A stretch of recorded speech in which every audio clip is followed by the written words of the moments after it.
राजकुमारी भव्य किले में हरियाली के बीच सो रही थी। राजकुमारी सोफिया उत्साही बागों में सैर करती थी, तालाबों में अपनी प्रतिबिंब की प्रशंसा करती थी।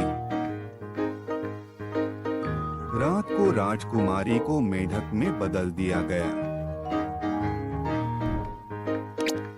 Condensed text. तितली राजकुमारी भय और अविश्वास से अपनी प्रतिबिंब में देख रही थी, जिसकी वजह एक श्राप था। बूढ़ी राजकुमारी ने अंधेरे जंगल में उल्लू की हुक से मार्गदर्शन प्राप्त कर शाप तोड़ने का निश्चय किया। ज्ञानी बूढ़ी उल्लू ओलिवर और प्रियंका सोने के फूल की खोज में साथ रहते। राजकुमारी खतरनाक जंगलों में साहस दिखाती है। समझी मिथ्या।